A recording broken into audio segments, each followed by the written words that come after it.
నమస్తే. Welcome to VSB Telugu audio కథలు. కథా శీర్షిక చిగురించిన తీర్పు. రచన కోట ప్రసాద్ గారు. చదువుతున్నది ధనలక్ష్మి. తన రచనలను విఎస్బి తెలుగు ఆడియో కథలు శ్రోతలకు వినిపించటానికి అనుమతి ఇచ్చిన కోట ప్రసాద్ గారికి ధన్యవాదాలు తెలుపుకుంటూ ఇక కథలోకి వెళితే, హైదరాబాద్ నగరంలో 3 రోజుల నుండి వర్షం కురుస్తుంది. ఇప్పుడు కొద్దిగా తగ్గి ముసురు మాత్రం అలాగే ఉంది.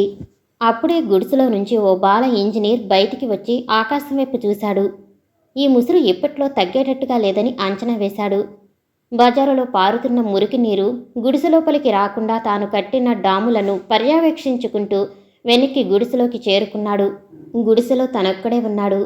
ఇంకా వర్షం పెద్దదైతే ముఖ్యమైన వస్తువులు తడవకుండా ఏదో ప్లాన్ ఆలోచిస్తూ చూరు నుండి కారుతున్న నీటిని ఒక ప్లాస్టిక్ బకెట్ పెట్టి గుడిసె మొత్తం చెత్తడి కాకుండా నిలువరించాడు. అలా నిండిన బకెట్ నీళ్లు ఎత్తుకెళ్లి బయటపోయటం ఇదో ఆ రోజు 3వసారి.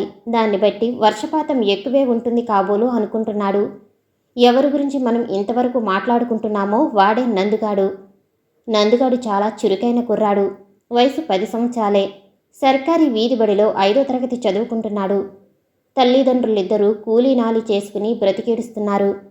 ఎక్కడో పల్లెటూరులో పనుల్లేక వీరు బ్రతుకు తెరువు కోసం హైదరాబాద్ మహానగరానికి వలస వచ్చి ఇంటి అద్దెలు కట్టలేక ధనవంతులు నివసిస్తున్న ఏరియాలో 2 అపార్ట్మెంట్ల మధ్యలో ఖాళీగా ఉన్న స్థలంలో తాత్కాలిక గుడిసె నిర్మించుకుని దేశంలోని కోట్లాది మంది బీదల వల్లనే అరకొర వసతులతో జీవిస్తున్నారు. తండ్రి నాకులు కూలి డబ్బులు ఇంటికి తేకుండానే దారిలో సారాయి కొట్లో ఫుల్లుగా తాగి వచ్చి రోజు భార్యతో గొడవపడటం వారి గుడిసెలో సర్వసాధారణం అయిపోయింది. తల్లి రాజమ్మ 4 ఇళ్లలో అంట్లు తోమి బట్టలు తికి ఇల్లు తుడిచితే వచ్చే జీతమే ఆ కుటుంబానికి తిండికి ఇతర అవసరాలకు ఆధారమైపోయింది. గుడిసెకు సరిగ్గా ఎదురుగా ఒక 2 అంతస్తుల మేడ ముందు పెద్ద పచ్చగా నిగనిగలాడుతున్న లాను, ఇరువైపులా పూల మొక్కలు, ఎడమవైపు షెడ్డులో చాలా ఖరీదైన 2 కార్లు ఎప్పుడూ సిద్ధంగా ఉంటాయి, డ్రైవర్లతో సహా. ఈ భవనంలో నివసిస్తున్న శ్రీనివాసరావు ఒక ప్రభుత్వ అధికారి. ఆయన గారి చిన్న కొడుకు బేగంపేట పబ్లిక్ స్కూల్లో చదువుతున్నాడు. అతను తాతగారి దగ్గర అనేక విషయాలు అరిస్టాటిల్ దగ్గర నుంచి ఆదిశంకరుల వరకు అడిగి తెలుసుకుంటూ ఉంటాడు. అంత చిన్న పిల్లాడికి తర్కము, తత్వము, వేదాంతం ఏం అర్థమవుతుందండి అంటుంది నానమ్మ. వాడు అడిగే పరిణతి చెందిన ప్రశ్నల స్థాయిని బట్టే వాడు ఎంతటి ప్రావీణ్యుడో తెలిసిపోతుంది. అందుకని నేను వాడికి అదే స్థాయిలో సమాధానాలిస్తాను. అది తర్కమే కావచ్చు, తత్వమే కావచ్చు, వేదాంతమే కావచ్చు అని అంటాడు అతని తాతయ్య. ఇంతకీ ఇంత పరిణతి చెందిన ప్రావీణ్యుడెవరో మీకు తెలిసిపోయి ఉంటుంది. అతని పేరే ప్రవీణ్. ప్రవీణ్కు వారి భవనం ముందు ఉన్న గుడిసెలో నివసించే తన ఈడువాడే అయిన నందుగాడితో మంచి స్నేహం. వారి సామాజిక, ఆర్థిక, రాజకీయ పరిస్థితులలో, జీవన విధానంలో ఎంతో వ్యత్యాసమున్నా వీరిద్దరి స్నేహం 3 మాటలు 6 కబుర్లతో ఆనందంగా కొనసాగుతూ ఉంది. వారిద్దరూ ఏం కబుర్లు చెప్పుకుంటారో తెలియదు కానీ ఒక్కరోజైనా కలవకుండా ఉండలేరు. ఒకరి మీద మరొకరికి ప్రేమానురాగాలతో పాటు ఒకరిపై మరొకరి ప్రభావం ఉందనిపిస్తుంది. మురికి గుడిసెలో నివసించే నందుగాడితో ప్రవీణ్ కొనసాగించే స్నేహం ప్రవీణ్ తల్లిదండ్రులకు ఎంతమాత్రం ఇష్టం లేదు. మానిపించడానికి ఎంతో ప్రయత్నం చేసినా ప్రవీణ్ మానలేదు. దానికి ప్రవీణ్ సమాధానం, వాడు నివసించేది మురికి గుడిసెలోనే కావచ్చు, వాడి మనసు మురికి కాదు అంటాడు. వాడు ధరించిన గుడ్డలు పాతవే కావచ్చు, కానీ ప్రతిరోజు శుభ్రంగా ఉతికిన బట్టలే ధరిస్తాడు అని అంటాడు. నేను స్కూల్ తర్వాత హోంవర్క్ అన్నీ అయిన తర్వాతే కదా నేను నందుగాడితో ఆడుకునేది. నా చదువులకు వాడి స్నేహం ఎలా అడ్డంకి అవుతుంది? నేనెందుకు మానాలి అని తెగేసి చెప్పేవాడు. పైగా నా స్కూల్లో నేనే టాప్ ర్యాంక్. ఇంకేం కావాలి మీకు? నాకు ఇష్టమైన నందుగాడితో ఎందుకు ఆడుకోనివ్వరు అని ఇంట్లో వాదించేవాడు. అందుకని ఇంట్లోని పెద్దలు మారు మాట్లాడకుండా ఉండిపోయారు. తాతగారు సరే. ఆ ఇంట్లోనే బంగ్లా చుట్టూ పరిసరాలు చిమ్మి ఇంట్లో అంట్లు వగేరా పనులు చేస్తున్న రాజమ్మ కూడా నందుగాడికి ఆ పెద్దింటి ప్రవీణ్ బాబుతో స్నేహం వద్దని వేడుకున్నది. కానీ రాజమ్మ ప్రయత్నం కూడా ఫలించలేదు. మొగుడి డబ్బులు తాగి తందనాలకే సరిపోవటంతో చాలామంది ఇళ్లల్లో చాకిరీ చేసి అలసి విసిగిపోయిన రాజమ్మ నందుగాడిని ఏదైనా పనిలో పెడదామని వాడి చదువు మానిపించే ప్రయత్నం చేసి ఓ 2 రోజులు బడికి పంపించలేదు. ఒక్కరోజు కూడా బయటికి గైరాజర్ కాని నందుగాడికి ఏమైందో తెలుసుకుందామని చదువు చెప్పే రాఘవయ్య మాస్టారు స్వయంగా గుడిసె దగ్గరకొచ్చి చదువు మానిపించే సంగతి తెలుసుకుని చాలా బాధపడ్డారు. నందు మంచి చురుకైన పిల్లవాడు. చదువు మానిపించి వాడి భవిష్యత్తును నాశనం చేయకండి. వాడికి పాఠం ఒకసారి చెబితే ఇట్టే గ్రహిస్తాడు. అన్ని సబ్జెక్టులో వాడే టాప్ అని చాలా విధాలుగా నచ్చచెప్పాడు. తన వంతు సహాయంగా వాడికి పుస్తకాలు నోటుబుక్కులు కొనిస్తానని కూడా చెప్పి వెళ్ళిపోయాడు. కానీ తల్లి రాజమ్మ ఆరోగ్యం రోజు రోజు బాగుండటం లేదు. మొగుడు తాగటం మానటం లేదు. ప్రతిరోజు భార్యతో గొడవపడటం కూడా ఏమాత్రం తగ్గలేదు. బడి మాని ఏదో పని చేయమని చెప్పినా వినకుండా, అమ్మా నేను బడికి పోతానని మారం చేసిన నందుగాడిని 2 సార్లు చీపురుతో కొట్టింది విసుగు చెంది మరేం చెయ్యలేక. కానీ నందుగాడు చదువు మానటానికి ఇష్టంగా లేక, అమ్మా నేను చదువులో మంచి మార్కులు తెచ్చుకుంటున్నానమ్మా, నేనింకా చదివి మంచి ఉద్యోగం చేసి మిమ్మల్ని గొప్పగా చూసుకుంటానమ్మా అని దీనంగా తల్లికి చెప్పాడు. తల్లి రాజమ్మ కన్నీరు పెట్టుకుని కాదనలేకపోయింది. కానీ ఇల్లెలా గడవాలి అని ఆలోచించసాగింది. ప్రతి ఆదివారం తనతో క్రికెట్ ఆడటానికి వచ్చే నందుగాడు మైదానంలో కనబడకపోయేసరికి ప్రవీణ్కు ఏం తోచేది కాదు. కానీ వారంలో మిగతా రోజుల్లో హోంవర్క్ పూర్తి చేసుకున్న తర్వాత ఆడుకోవటానికి వచ్చే నందుగాడిని ఆదివారం మైదానానికి ఎందుకు రావటం లేదో అడిగి తెలుసుకుందామనుకుంటున్న ప్రవీణ్ ఆటల్లో పడి వారిద్దరి సరదా కబుర్లలో పడి ఎప్పటికప్పుడు రోజు అడగటం మర్చిపోతున్నాడు. ఇలాగే కొన్ని రోజులు గడిచింది. ఒకరోజు ఉదయం ఆదివారం టిఫిన్ ముగించుకుని తన బ్యాట్ పట్టుకుని కొడుకు ప్రవీణ్ బయటికి మైదానానికని వెళ్ళిపోయాడు. కొద్దిసేపటి తర్వాత తండ్రి శ్రీనివాసరావు కూడా మార్కెట్కు తన కారులో వెళ్ళిపోయాడు. మార్కెట్లో కొనాల్సిన వస్తువులేవో కొని ఒకచోట శ్రీనివాసరావు తన జీవితంలో ఊహించిన దృశ్యాన్ని చూసి అవాక్కైపోయాడు. ఓ క్షణం కళ్ళు మూసుకున్నాడు. ఇది కల కాదు కదా? అవును నిజమే, కల కాదు. నోటమాట రాలేదు. ఎదురుగా క్రికెట్ ఆడటానికని వెళ్ళిన ప్రవీణ్ అక్కడ మార్కెట్లో ఒక చేపల దుకాణంలో నేల మీద కూర్చుని రొయ్యలు ఒలుస్తున్నాడు. తన పని మీదే దృష్టి పెట్టి పనిచేస్తున్న ప్రవీణ్ అటుగా వచ్చిన తండ్రిని గమనించలేదు. కొడుకు చేస్తున్న పని చూసినప్పుడు కన్నీరాగలేదు. అంత నీచమైన పని చేస్తున్న కొడుకును చూసి సిగ్గుతో చచ్చిపోయాడు. మరేం తోచక వెంటనే అక్కడి నుండి శ్రీనివాసరావు వెనుతిరిగి వెళ్ళిపోయాడు. ఇంటికి చేరుకున్న శ్రీనివాసరావుకు భోజనం సహించలేదు.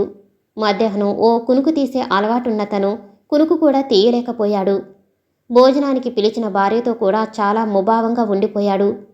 కొడుకు రాగానే 4 తగలేయటానికి ప్రవీణ్ తండ్రి వెదురుబద్ద చేతపుచ్చుకుని సిద్ధంగా ఉన్నాడు.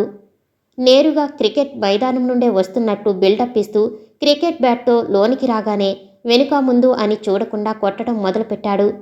దెబ్బలు భరించలేని ప్రవీణ్ ఏడుపులు అరుపులు. అప్పటికే వచ్చి భార్య, కొట్టకండి కొట్టకండి, పిల్లాడు గిలగిలలాడిపోతున్నాడు, చచ్చిపోతాడు అని గట్టిగా అరవటం మొదలుపెట్టింది.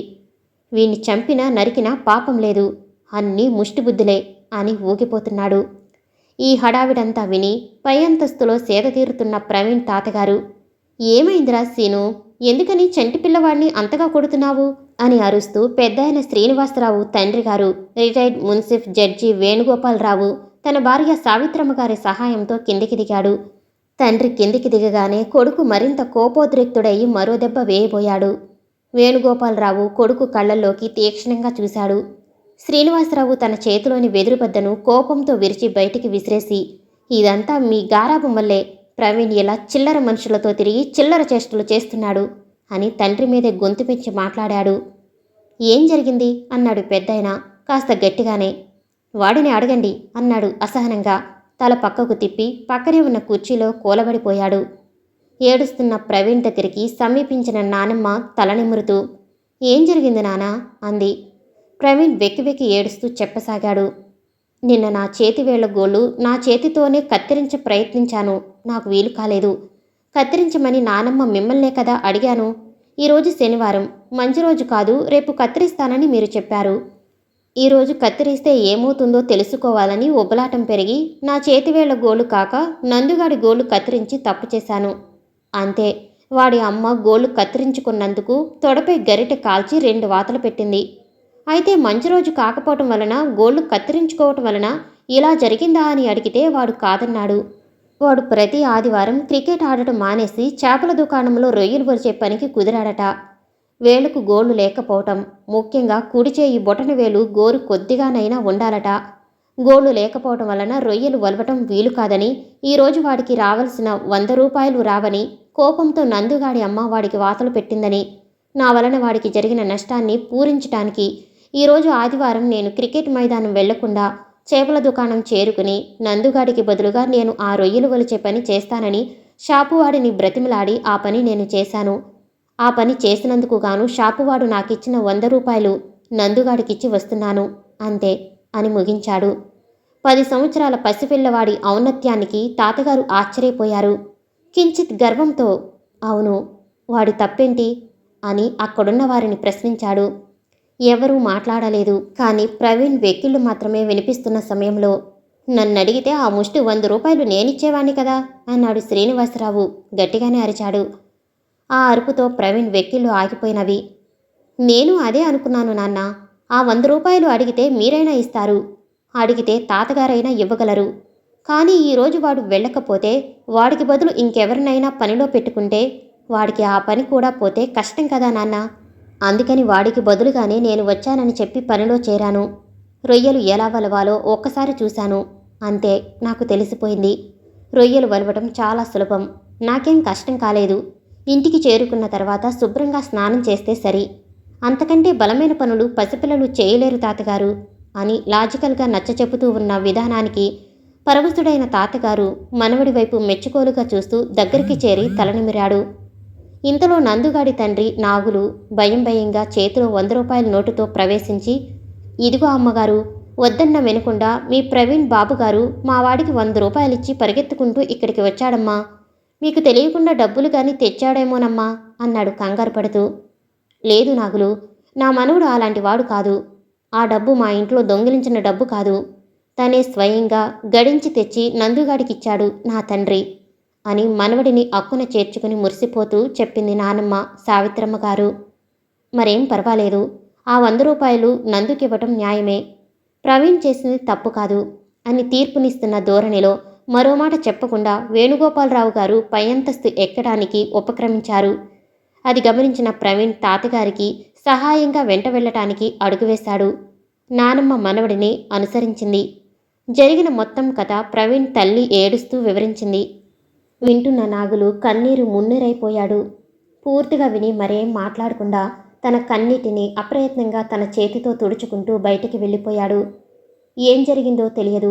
మర్నాటి నుండి నందుగాడి తండ్రి నాగులు తన కూలి డబ్బు ఇంటికి తెచ్చి భార్య చేతికందించి భార్య ఇచ్చిన కొద్దిపాటి డబ్బులతో తన అవసరాలకు సర్దిపెట్టుకుంటున్నాడు. నందుగాడు ప్రవీణ్తో కలిసి ప్రతి ఆదివారం క్రికెట్ మైదానంలో హాయిగా ఆడుకుంటున్నారు. సమాప్తం. నేను వినిపించే ఆడియో కథలు నవల్స్ మీకు నచ్చినట్లయితే మరిన్ని కథల కోసం షేర్ చేసి లైక్ చేసి సబ్స్క్రైబ్ చేసుకోండి. Thank you for watching.